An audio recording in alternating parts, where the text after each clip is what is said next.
Okay, so we're in Bali today and I've got Wayan, my driver, to stop because there's these amazing rice paddies here. I've spotted a beautiful bike and some workers, and we're going to actually try and set up a shot.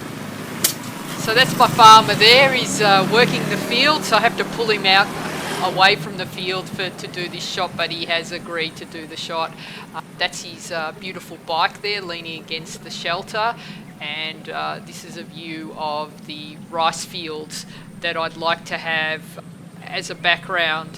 So a really beautiful environmental portrait that I want to capture today, with all the hustle and bustle of everything that's going around. And there are all the ducks. The ducks were really cool as well. So let's get into it.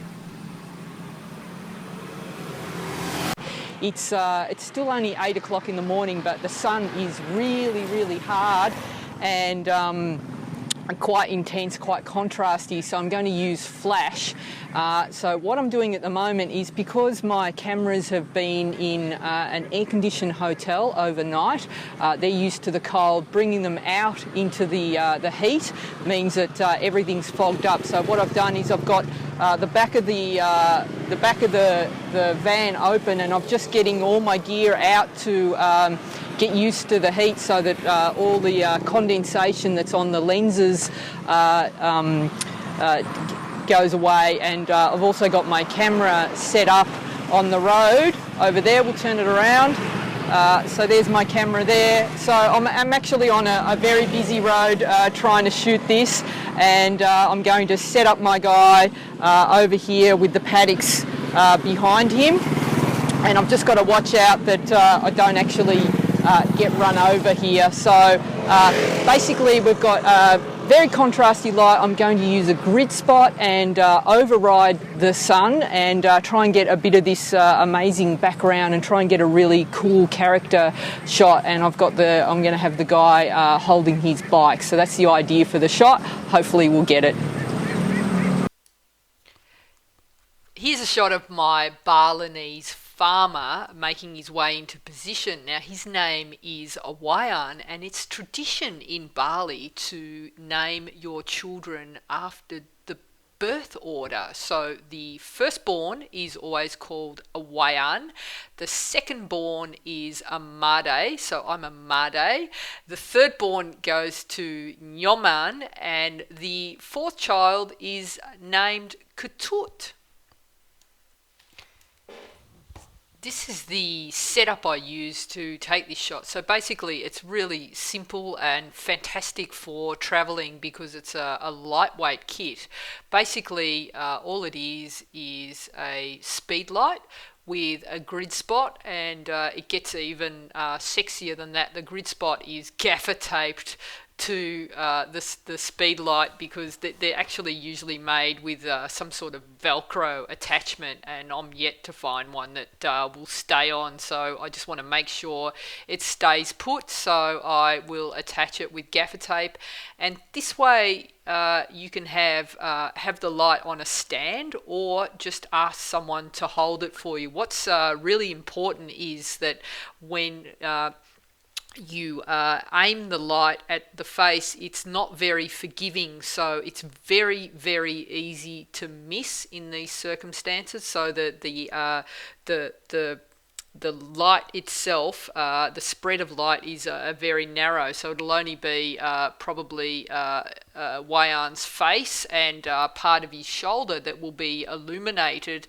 So what I like to do is make sure that I can angle the light so that it's hitting exactly where I want it, and I've had assistants that have completely missed. I remember a shoot I was doing in the Philippines. We were out at sea, and I couldn't understand why I wasn't getting enough light on the face, and I thought my readings were way out, and then I realised that the assistant was aiming the light and completely missing the person's face. So it's really important. They're not very forgiving, so that's probably one of the hard things about using grid.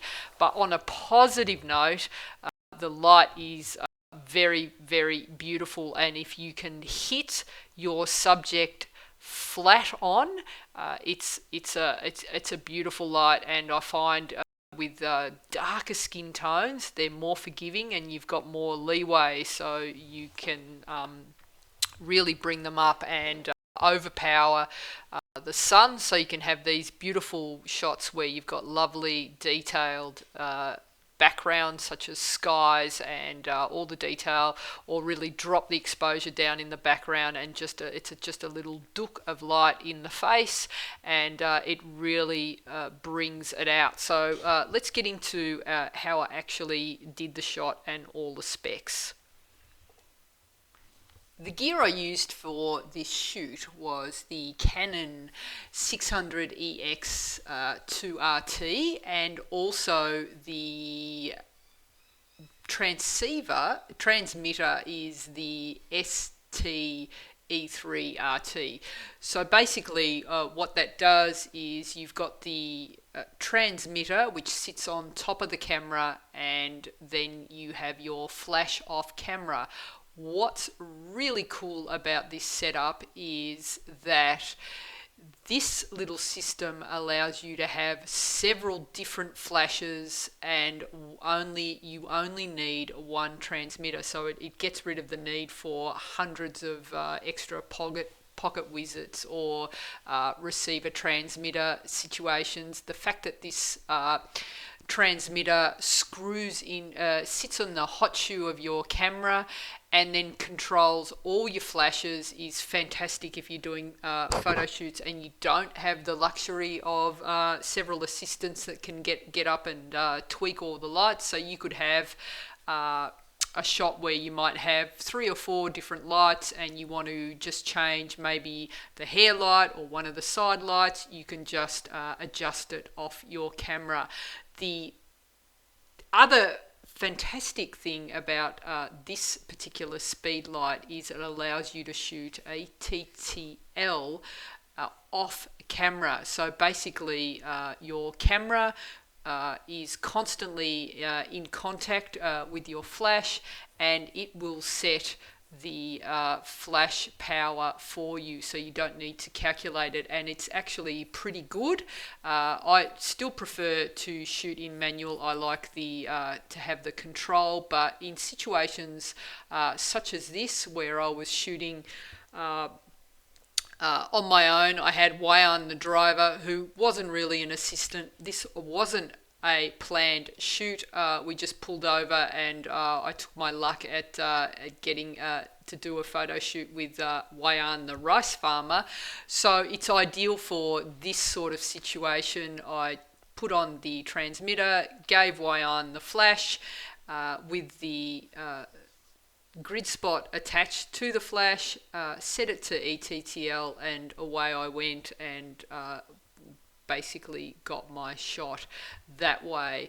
Now the downside of this flash is it's fairly expensive. It's about 650, 700 US, around 900 for the 2 units, which is a fairly sizable outlay.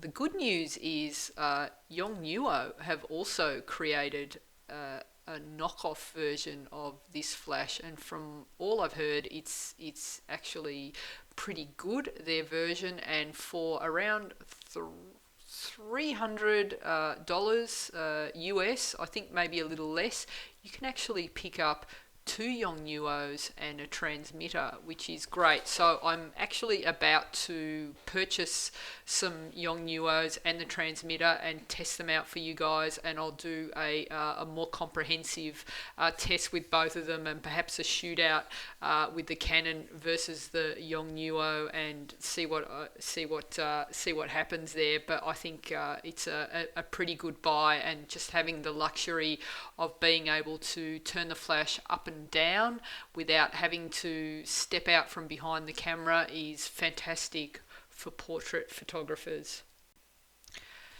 This is my aerial view. I got the drone out, and funnily enough, the drone films in cartoon. It's a new sort of retro style of drone, but basically this is an aerial view to show you exactly how the shot was set up.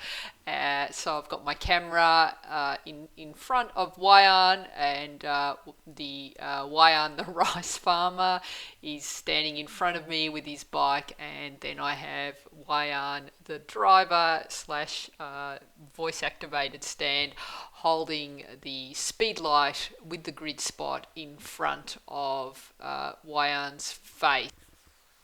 So let's have a look at what I did to create this image. The first thing I do when I've got my model in place is I always shoot for the background first. So in this instance, I set up Wayan, my farmer, and I took a reading for the background. Now I wanted this image to pick up all the detail in the background. I wanted it to be a character portrait, and it was important that you could see a lot of Wayan's environment. I wanted to show the texture in the rice fields. I wanted to show the little huts in the distance. There was some amazing clouds on the day. You can't see it in this image, but there was some really spectacular, moody, dark looking clouds. So I wanted to capture the texture in the clouds. So I made a decision to shoot at f/22 so I could pick up all the detail. So the first image is taking a reading for the background and taking a shot and having a look at how that looks. And this is the first image that I took. So it's f/22 at 1/100th of a second, ISO 100.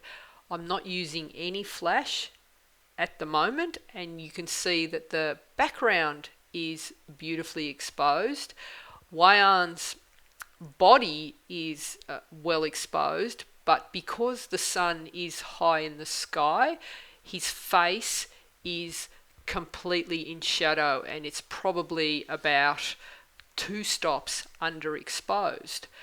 So then the next frame that I take is bringing in my off-camera flash, positioning it in such a way that it's going to hit Wayan square in the face and flat on the face. If I used a grid spot and had it at a slight angle, any little lumps and bumps are going to create more contrast and more texture, and by creating shadows on the face, and that's not what I wanted to do. I wanted the flash to look natural, and I wanted it to look like he was also lit by the sun. So I set up Wayan the driver and angled the flash so that it was hitting Wayan the rice farmer square in the face, and you can see that there's a little bit of fall off towards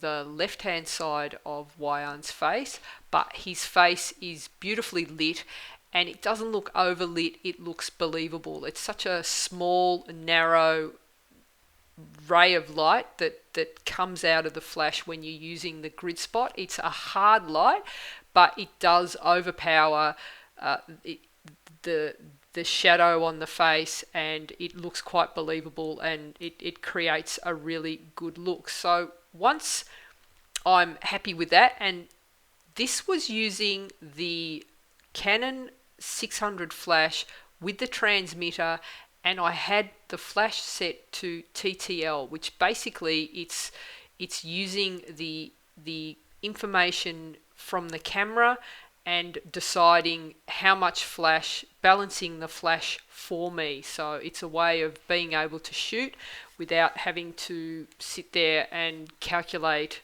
the amount of flash that is needed. So in this instance it was full power, but it was the camera and the flash who worked together on this one to determine the amount of flash needed. So this is a great little system if you're shooting under pressure and you just want to nail the shot.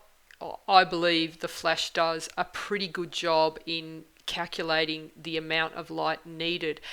If you find when you're shooting this way that the flash is too powerful, or not enough, you can actually increase the power from the transmitter, from the camera, which is fantastic. So if I wanted to, I could just dial the power of the flash down or back up again. In this case, I didn't need to. So once I'm happy with the look of the flash, the look of the background, I had a really good look at this shot, and I just thought that it was looking a little bit too clean, too evenly balanced. There wasn't enough drama in the shot for me. So what I did was I increased my shutter speed to 1/60th of a second, just to give it a bit more drama and add a bit more contrast. Shutter speed has no effect on the power of the flash. Shutter speed controls ambient. So I was able to drop the exposure in the background by speeding up my shutter speed, and I think it gives the shot a more dramatic feel. I probably could have gone further to 1/200th of a second, but I was happy with how that looked. So this is using a fairly wide angle lens. I think I was at 24 millimeters for these test shots, and I was happy with how they looked, but it wasn't the shot that I had in my mind's eye.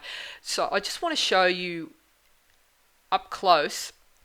Here's a detail of the face. You can see how heavy that shadow is, and the difference between the highlight and the shadow is very contrasty. The line caused by his hat across his face, that is a very, very hard shadow, and I think a softbox or an umbrella as a fill flash would have really struggled to remove that line. So I think the grid spot was a good call. So I tend to, when I'm shooting portraits, I try to match the modifier and the style of light with the style of lights that I'm working in. So on a bright, sunny, high contrast, hard light day like that day, I needed a hard light modifier, and that's why the grid spot was perfect for this. So you can see the shadow is quite hard across his face, and you can see that the grid spot has done a really good job at cleaning up his face and getting rid of that shadow and filling in the light there. Alright, so once I finished doing my tests and getting my exposure established, and I think for a few of these shots, before I set Wayan up in his final pose, he did not speak any English. I showed him on the back of the camera, showed him the image, and he loved it. He loved it. So I had him on side. He was happy to stand out there in the hot sun with me and help me get this shot. So the image I had in my mind's eye was when I saw his beautiful bike, I wanted to get a shot where he was wheeling his bike home from work with his tools across his shoulders. I wanted him to look heroic and powerful, and I really wanted to capture the detail of the clouds in the background. So this is the setup, and again, once I had him in position, I had my camera angle where I wanted it. The first shot I take is just to make sure I've got my background looking the way I want it, and he's exposed the way I want him to be exposed. Now at this stage, the sun had, part of the sunlight had gone behind a bank of clouds. It wasn't completely out. It was still fairly bright, but the sun wasn't as hard. I kept my settings the same, so I've got a slightly darker shot, and then what I did is just once again added my pop of grid spot into his face, and I was pretty happy with the look and feel of that shot.